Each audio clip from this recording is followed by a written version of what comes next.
Olá, eu sou Adelice da Silva Santos, professora especialista na área de administração, e a videoaula de hoje é sobre gestão de conflitos.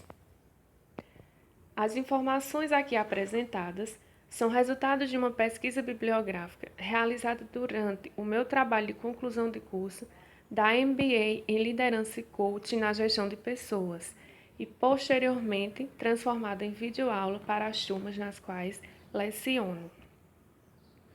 Vamos tratar agora dos assuntos obtidos nesta pesquisa. Introdução. O presente trabalho torna-se relevante por pontuar como dá-se a ocorrência e interferência dos conflitos nos ambientes organizacionais e como eles podem contribuir para o crescimento e desenvolvimento das organizações, rompendo com os velhos paradigmas de que sempre resultariam apenas em ameaças ou danos. Inicialmente, vamos entender o que é um conflito organizacional.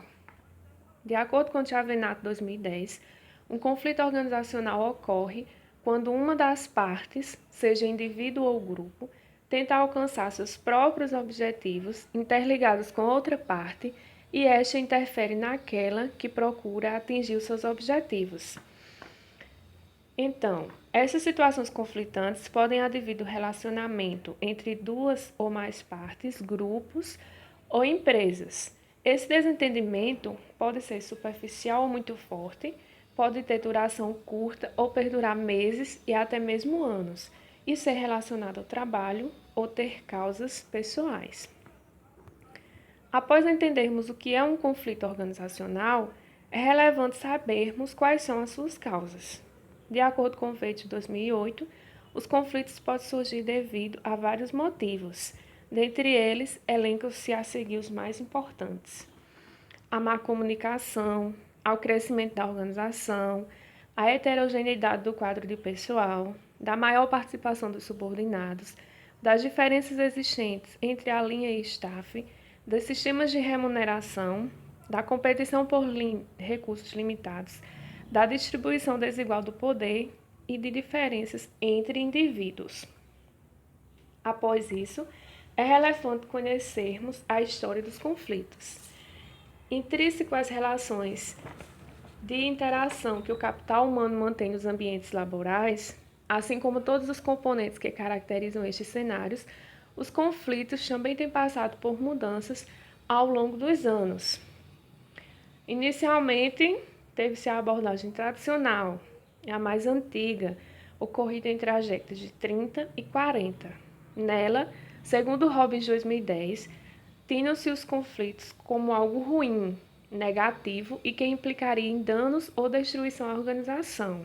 Portanto, deveriam ser evitados. Uma outra abordagem dos conflitos foi a das relações humanas, que prevaleceu do final dos anos 40 até a década de 70, na metade, mais ou menos. Nesse período, tinham-se como inevitáveis, ao passo em que eram naturais aos indivíduos e, consequentemente, às relações grupais. E, por último, teve-se a abordagem interacionista, que deu-se a partir de meados da década de 70 e é a que prevalece até hoje. A partir deste período, encoraja-se o conflito. Após conhecermos a história dos conflitos, vamos saber quais são os seus tipos. Então, no ambiente organizacional, existem vários tipos de conflitos. Os mais observados são o conflito intraindividual, que é aquele que envolve a pessoa de forma isolada, ou seja, ele ocorre intimamente dentro de um indivíduo. O conflito interpessoal, esse tipo de conflito resulta da interação entre dois ou mais indivíduos com interesses e objetivos antagônicos em jogos, e o conflito intergrupal, que é o conflito que acontece quando os grupos de organização apresentam comportamentos e opiniões distintas que levam a situações de tensões, conforme verificamos na figura. Vistos os tipos de conflitos, faz necessário falar sobre o seu processo de evolução. Conforme Robbins 2002, a evidência e a evolução dos conflitos nas organizações dão-se em 5 estágios, conforme apresenta-se na figura. Estágio 1. Oposição potencial ou incompatibilidade. Mesmo que não levem diretamente ao conflito, o primeiro passo caracteriza-se por conter fontes, ao menos uma, para que ele apareça. Estágio 2 é o estágio de cognição e personalização. Nesta etapa, o conflito só acontece se uma ou mais parte envolvida for afetada e estiver consciente disso. Estágio 3 é o estágio das intenções. Ele trata do comportamento explícito apresentado pelas pessoas entre o momento em que o conflito é percebido e sentido, ou seja, quando as pessoas têm as suas emoções afetadas.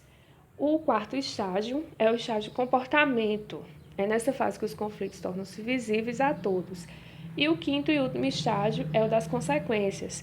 É o resultado da ação-reação entre as partes. Então, tais efeitos eles podem ser funcionais, construtivos ou disfuncionais, destrutivos.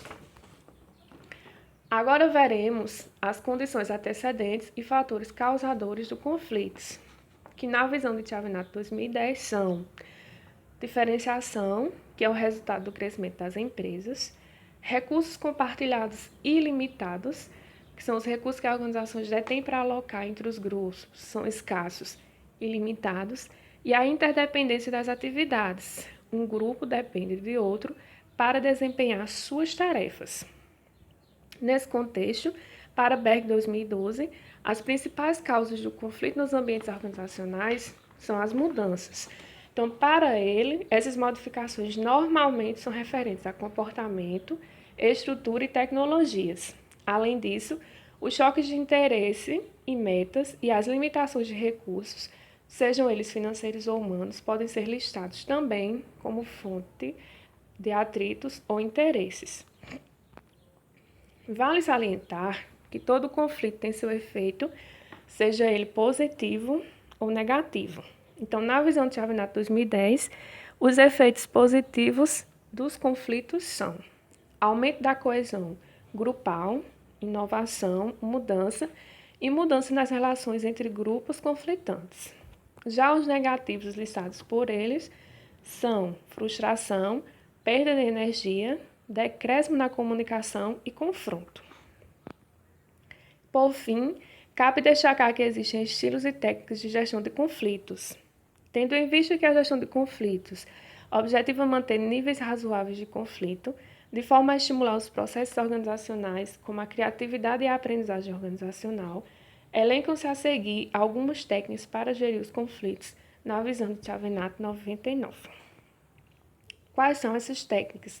A abordagem estrutural apoia-se no fato de que o surgimento dos conflitos advém de condições antecedentes, como a interdependência, diferenciação e recursos limitados e escassos.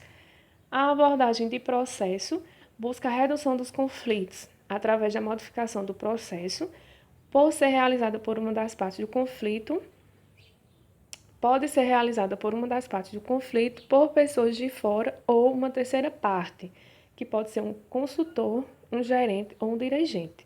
E tem também a abordagem mista, que ela aborda tanto aspectos estruturais como de processos citados anteriormente. Então, Berg 2012 afirma não existir um estilo certo ou errado para gerir os conflitos. Então, isso vai variar de organização para organização. E chegamos às conclusões da pesquisa. Julga-se de extrema importância a diversificação do capital humano que compõe a força de trabalho das organizações, por ser fonte ampla de conhecimentos e experiências e, portanto, o principal diferencial competitivo atualmente. Então, tal diversidade, quando em contato, resulta em intensas interações que naturalmente levam ao desencadeamento dos conflitos. Estes sempre existiram e continuarão a existir. O que faz e fará toda a diferença em relação aos seus efeitos é necessariamente a forma como são vistos e a atenção que lhe é desprendida. Então, ao longo dos anos, em decorrência das transformações ocorridas nas teorias organizacionais, os conflitos foram enfrentados por diferentes perspectivas. Então, de acordo com a evolução histórica que apresentamos, inicialmente eles eram danosos e indesejáveis, portanto, precisavam ser evitados, e atualmente ele é natural e inevitável, são considerados necessários. É relevante diagnosticar a sua ocorrência e compreender a situação que o envolve antes de posicionar-se, tendo em vista que cada conflito é único e só assim será possível a obtenção de soluções precisas e, consequentemente, os resultados mais acertados. Considerando sua singularidade, observa-se que, dependendo do caso, a estratégia utilizada poderá ser eficaz ou não. Posto isso, evidencia-se a necessidade de geri-los. Assim, compete ao gestor inteirar-se de todos os aspectos relevantes ao surgimento e evolução dos conflitos e, posteriormente, posicionar-se apontando a alternativa mais viável a cada caso. Sua intervenção implicará em resultados que poderão ser funcionais, ao passo em que se utiliza das técnicas adequadas, resultando em oportunidades e estímulos à inovação e mudanças, ou disfuncionais, convertendo-os em ameaças e prejuízos. Contribuições. Deve-se estimular níveis de conflitos moderados, como forma de encorajar os indivíduos a saírem da zona de conforto e estabilidade, o que resultará em mudanças e crescimento organizacional. Ficamos por aqui com a videoaula de hoje. Obrigada.